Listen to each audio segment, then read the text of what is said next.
Now, out of all the cancers that someone can get, pancreatic cancer is definitely one you want to avoid and you want to prevent. So it's really important to understand some information about the pancreas, because pancreatic cancer is aggressive. And by the time you know you have it, a lot of times it's spread to other organs, and it's almost impossible to reverse. So first, let's go through the signs and symptoms, and then we'll talk about what the pancreas does and some other things that can help you avoid cancer of the pancreas. Now, the number one or top symptoms are very, very vague and non-specific to the pancreas. So you wouldn't normally associate those symptoms with the pancreas at all, because they're number one, weight loss, number two, loss of appetite. Now, a lot of you watching have done the ketogenic diet and you've lost weight and you lost your appetite. That's completely different. We're talking about a person who's doing nothing to their diet, no changes, and all of a sudden, out of the blue, they start losing weight and they just lose their appetite. That's when you need to be aware of, something's not right. Other symptoms would be general fatigue, upper abdominal pain that radiates to your back, usually on the left side up here. Also, it could be around the back part, which is opposite to the pancreas, which is kind of like right in the middle of the lower chest area, slightly to the left. That's where the pancreas is. It's right underneath the stomach. So you can have pain there as well. Your pain also increases when you eat food. Okay, we'll talk about why that is. You might have bloating. You might feel nauseous. You might have symptoms that you're not digesting well, which we're going to talk about why that is. And your stool could be loose. It could be kind of greasy, bad smelling, leave skid marks inside the toilet bowl. So all of these are signs and symptoms that you could potentially have pancreatic cancer, but it could also be other problems with the pancreas, pancreatitis. It could be something else called an exocrine insufficiency, where a certain part of the pancreas that makes enzymes is not producing enzymes. We'll talk about that. It can also be inflammation of the pancreas that's caused because of the certain bile ducts and the pancreatic ducts are blocked from sludge. So it may be a stone, but it may not be a stone. It could be very, very thick bile material, because the bile material that's going through these ducts are a combination of cholesterol and bile. So you have to have the right ratio to make it flow. If you don't have enough bile, the cholesterol sludge becomes thick, and then it creates a pressure in the ducts, and that backs up in the pancreas, and that can cause the pancreatitis. What happens when you obstruct the flow of the pancreas, of things coming out like the digestive juices, some of these enzymes can actually start to digest the pancreas itself. So your body is digesting itself, and that's creating the inflammation. Other causes of pancreatitis would be alcohol, that's a big one, or diabetes. Now, let me just kind of explain what the pancreas does so you can kind of wrap your wits around this. And I'm going to try to do it in a really simple way. The pancreas is interesting because you have two different types of glands that exist in an organ. So we have this pancreatic organ that's composed of two different types of glands. So you have the endocrine part, that's the hormone part. So the pancreas makes hormones. And then the other part is another type of gland called the exocrine part. And the exocrine part makes the enzymes. Most of the pancreas is exocrine, okay? Like 97% of it. So it produces a lot of enzymes. Like per day, it might produce like 8 ounces of enzymes to help you digest food. We're talking about enzymes to help break down carbohydrates, fats, with the help of bile, of course, and proteins, okay? And so every time you eat, the pancreas has to predict what you're eating and get ready and make these enzymes and then release them at the right time as the food comes from the stomach into the small intestine. So the purpose of the enzymes is to allow you to extract nutrients and fuel from the food that you eat. Now, the exocrine part of the pancreas also releases other things too, one being something called bicarbonate. Now, you probably know of baking soda, that's sodium bicarbonate.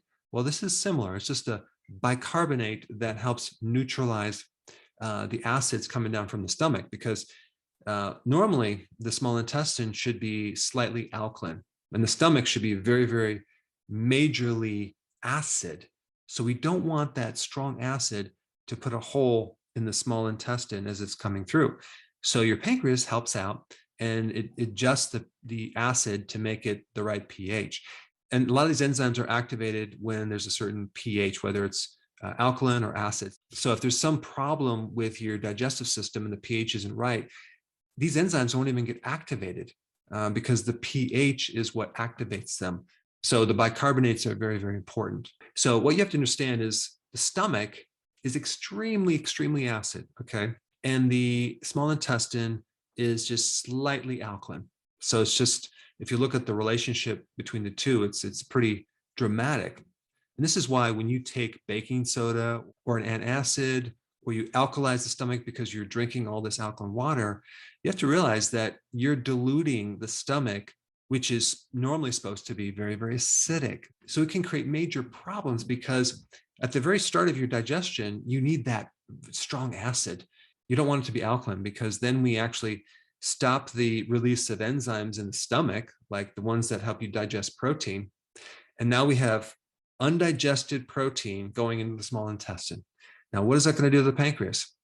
It has to work like crazy to release more and more enzymes to try to make up the damage and do the work that the stomach was supposed to do. So it's really important to keep the stomach really, really acid and then allow the pancreas to release the enzymes it needs to, as well as the bicarbonates at the right time. So bicarbonates are alkaline. Okay, so that's what they are. Now, we also have another part of the pancreas called the endocrine part, and that's where all the hormones are made. And they're made in these cells, okay? And they're scattered throughout the pancreas. And we have certain cells that make insulin, which is about 70% of all those endocrine glands. 70% is insulin, okay? And then we have other cells that make another hormone called glucagon, and that kind of does the opposite of insulin. So if we look at insulin and we look at glucagon, so insulin has everything to do with storing glucose, okay, and also reducing blood sugars. So it takes glucose out of the cell, and it also puts it into storage as stored sugar in your liver and your muscles called glycogen. And then when you have too much glucose, it'll then convert the glucose into fat cells, okay? And also it converts it into cholesterol, and the fat is triglycerides, okay? So insulin is a storage hormone. Then we have glucagon. Glucagon does the opposite. It actually releases that stored glucose. And once you do that, it releases the fat for energy. So insulin is triggered when you eat, and mainly carbohydrates, but also somewhat protein. But believe it or not, it's not triggered by fat or fiber. Then we have glucagon that's triggered when you don't eat. So when you're fasting, it's also triggered when you're not eating sugar and you're eating protein. So a certain amount of protein will be triggered by glucagon. So we have an interesting thing with protein because both insulin and glucagon is triggered by protein. So you have both of these hormones, whereas glucose only triggers insulin. Now, some other things that will release glucagon would be, I already mentioned protein. Exercise is one. I already mentioned fasting. And so glucagon is all about extracting energy from stored glucose or stored energy as fat. And then we have some additional cells called somatostatin, and that has everything to do with satisfying your hunger. And so if you're hungry, you're going to stop eating. So it's kind of an inhibitory hormone. It kind of stops certain things from happening. And then we have two additional hormones, okay? We have somatostatin and another one called pancreatic polypeptide. Now, don't get caught up with the names. Just realize that these two hormones help to inhibit the other two hormones. They're kind of like the brake pads. And so they're going to increase you're feeling satisfied after you eat. So then you stop eating.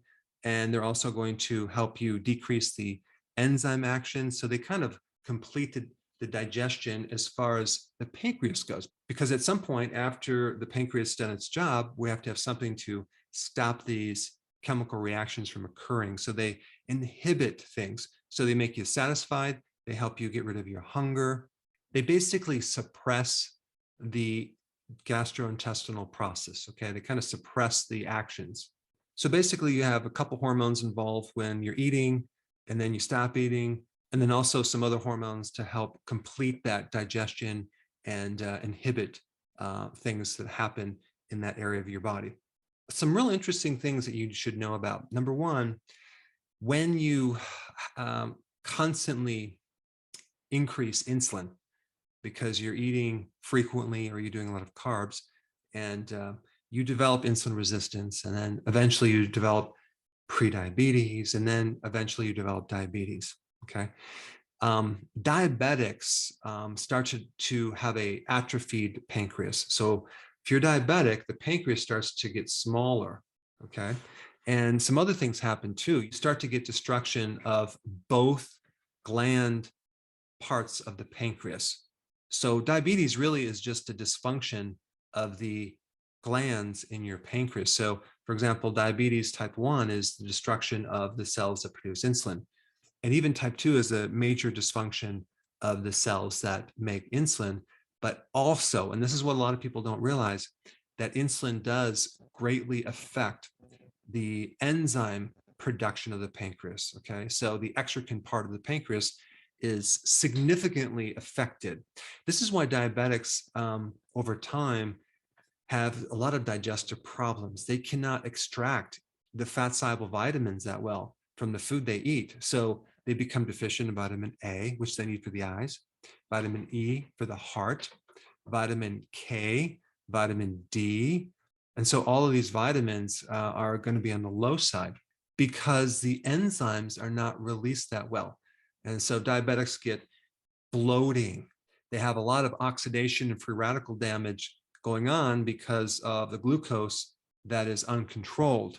They have a lot of inflammation in the pancreas, okay? And that can lead to cancer, as well as fibrosis. So you can see that when you have diabetes, it doesn't just affect the endocrine part of the gland, it affects the entire gland, which includes digestion and the enzymes that are released.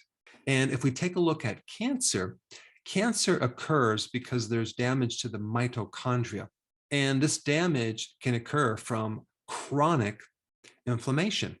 And again, insulin could be responsible for that. Diabetics have a much higher risk of getting pancreatic cancer than other types of conditions. And also, if we take a look at pre-diabetic, what comes before that? Insulin resistance. The great majority of the population has insulin resistance. So they're kind of headed in this direction. And so this is why going on the ketogenic diet, the healthy version of the ketogenic diet, so you're also including a lot of high density nutrition, foods with antioxidants, good amounts of vegetables with the vitamins and minerals and things like that, are all really important so you can avoid getting cancer. And then we have intermittent fasting, which gives the pancreas a chance to heal and reset so it doesn't have to constantly work. And out of all the things that will drop inflammation, it's the fasting that will do it the fastest, no pun intended. So the big take from this video that you should get is that there's one big, huge problem that keto and intermittent fasting helps you correct. And it's insulin resistance, which is at the heart of diabetes. And that's what really causes you to go into diabetes. It's kind of like the first condition that occurs before prediabetes and then diabetes. So out of all the actions that you could do to avoid pancreatic cancer, and of course, I'm assuming you don't smoke or drink a lot, or you're not being exposed to chemicals, things like that, is the healthy version of the ketogenic diet with intermittent fasting. So I hope you have more information on the pancreas, but I really want you to watch this video on the relationship between inflammation and cancer. Check it out. I put it right here.